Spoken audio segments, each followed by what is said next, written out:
Hey everyone, and welcome back to round two of the Southall Congress. Technically it's round three, but because of the bye stroke my opponent not showing up in round one, I'm sort of just calling this round two, makes it easier. I've got the black pieces. Also, just a side comment before I get into this game, I don't know what people have preferences in terms of the rating up there. I've put up our FIDE ratings just because it was a FIDE event. But also there's ECF ratings or the English national ratings. I'm not sure if I should use them or I should use the FIDE ratings because my FIDE rating and my opponent's FIDE rating is much lower than what the actual rating of our ECF is. But then again, like it doesn't really matter. But do I put both? Do I put neither? I don't know. So my opponent's actually 1900 ECF, so his rating's deceiving, and my rating is like 17, almost 1700. I dropped a bit. So yeah, but just as a heads up. The game itself, this was one of the games that I think is really instructive, and I'm going to have a major pause to the video moment later on to see what you think about the position. But not much else to say apart from getting into it. He starts out with d4, knight f6, knight c3, signaling he's going probably into a Jabava London. There is an option to play this instead. I think I can't remember the exact name of it, but most people don't play it. They just play Jabava London, which he ended up doing. I play c5. E3, A6, this is just a really super useful move against the Jabava. It cuts out any ideas about um, knight b5, yeah, knight b5, I can do squares, and it just makes your life a lot easier. So I always play a6 before developing my knight, because if I develop my knight, then this is awful for black. I think you're already lost, and I don't want to develop the knight the other way to protect the c7 square, because this just looks weird. So a6, yes, looks slow, but it stops a lot of white's play.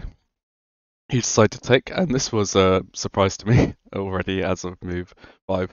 And in the London and in Jabov London as well, it is okay to take this pawn. It's just you're giving up the centre.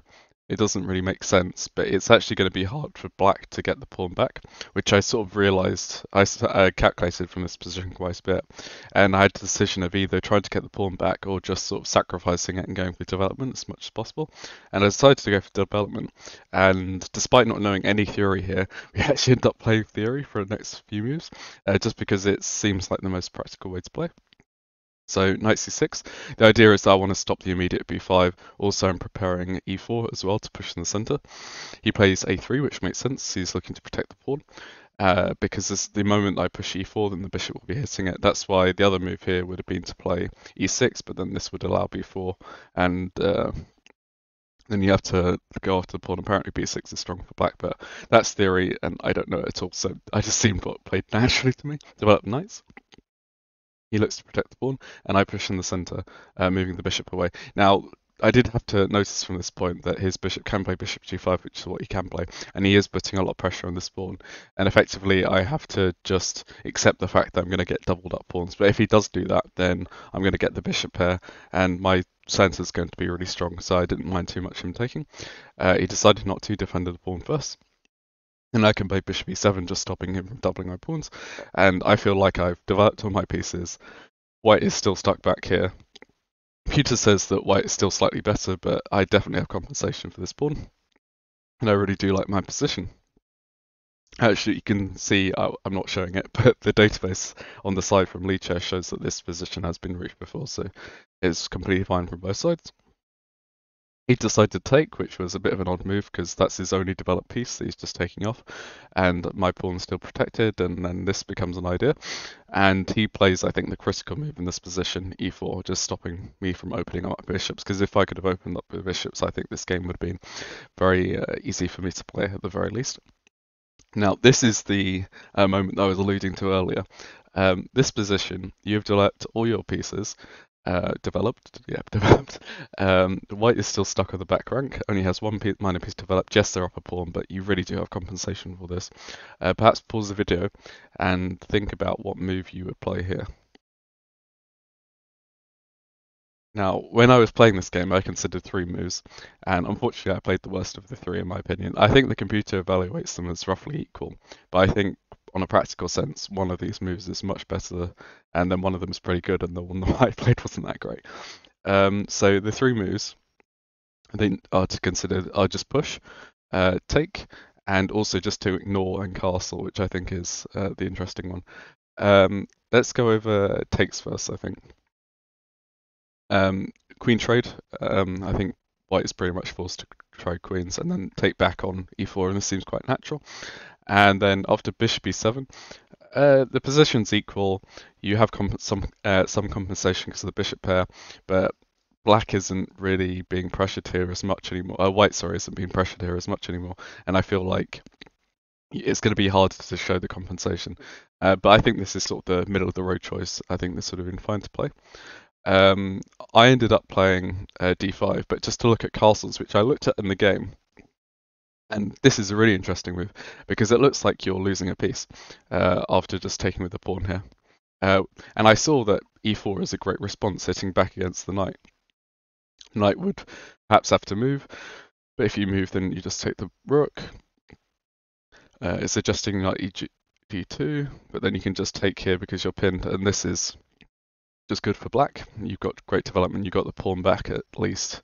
The top move according to the computer is rook b1. Yeah, I just think black's position is quite nice here to play. So that's. Oh,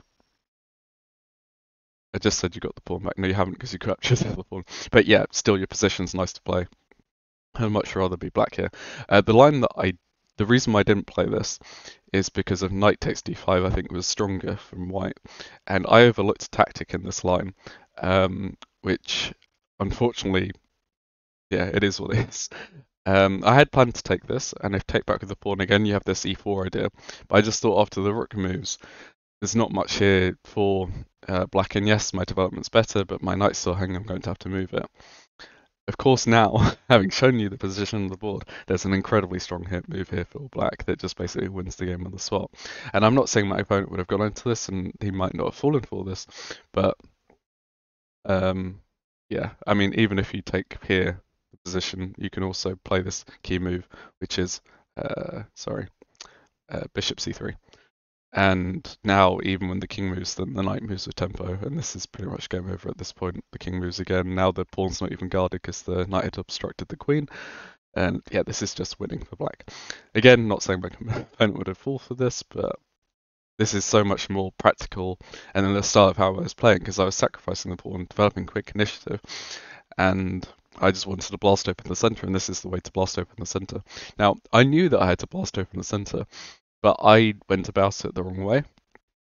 And because this was my plan from this position when I played d4, the rest of my middle game plan just doesn't really line up right. My idea was pretty much that I want to move my bishop out of the way, play f4, and then just storm the pawns down the board. And that seemed pretty reasonable to me. It's just that this takes too many tempo, and he's actually able to develop in time. And avoid this. He went for knight a4.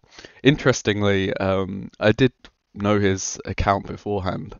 I didn't really do too much prep because the pairings got released super late and there was no chance for me to do so. But I did look this up afterwards, and he's actually even had this position before. So, and I think he made the mistake of going back here. So he'd even improved on that. So he clearly knew what he was doing, which was interesting. So my opponent clearly much more prepped in this position than I am, and we're about to see that he was. I decided to castle. Just developing, I think this is fine. He brings his knight in, I bring my rook over. This is a misunderstanding from me. Rook a7 is better, and I'll come to why in a second. He brings his bishop out, I take, and then bring my bishop back to protect against the knight coming in, also pushing my pawn up. And this middle game plan that I have of playing f4, f5, e4, d4, and just expanding isn't good, unfortunately. I'm not mad about myself because at least I had an idea and I went for it, but it's why rook a7 back here was stronger than rook b8. It's because the best idea is actually to push a5 and go after the queen side, which is overextended, and to get my extra pawn back. I just genuinely thought that he was so undeveloped this whole game, this couldn't have been good for black. I didn't realise that this was some obscure theory, and that the way to punish him would be just to push him off the board. But unfortunately, yeah. So he develops his knights going after my pawn. I defend it. Already the computer, every move, basically the computer will tell you to play a5, and the game will continue. But yeah, I go for my plan, but it's just too slow. It's the sad thing. I'm going off to the center, but my opponent can reinforce it. And then I have the idea of that all my pieces are developed, and on the king side, I have a lot more pieces there, so I can go for an attack. So I wanted to shut down the center, which is why I played f4. That's the idea behind it. And I played g5, and I even play h4. So I'm really going for it, and I thought my position was good. And it just shows how badly I misunderstood it. Again, every move the computer's playing to play a5. It is what it is.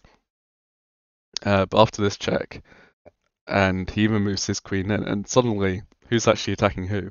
And me missing my light square bishop with his two knights, you can control the light squares, and it's going to be hard for black to defend it. It is a way, there is like some accurate moves you can find here, and yes, it's still going to be better for white at the end of it, but you're going to live on.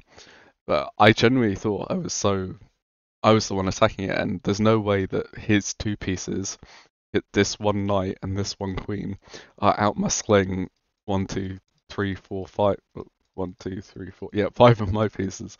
And it's just that my light squares are so weak. Apparently, yeah, they can. So yeah, I attacked the queen. I knew that we'd move to d7. My idea was that I'm going to go back to b8, just avoid the queen trade because I wanted to keep the queens on because I thought I was the one attacking. Mistake again.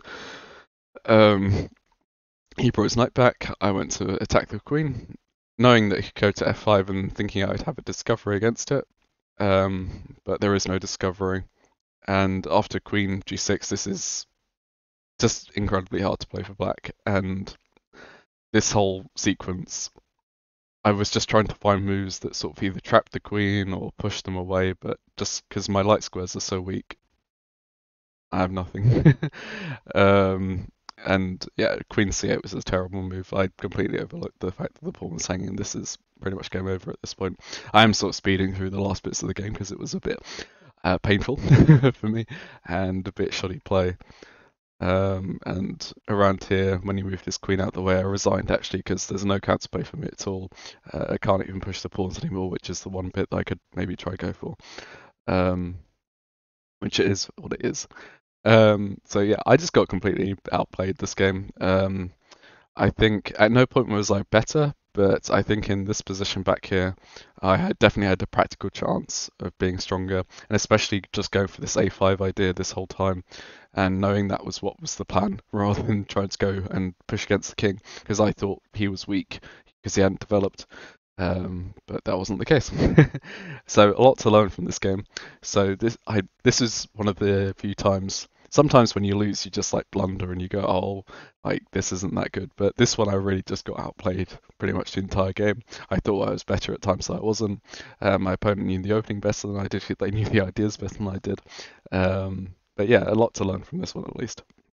So currently I'm 2 out of 3. This one was actually the fight for first place, so if I'd won this, I would have been in first place. That's not to say my tournament's over. I definitely can win the next couple of games, and we'll see how they go.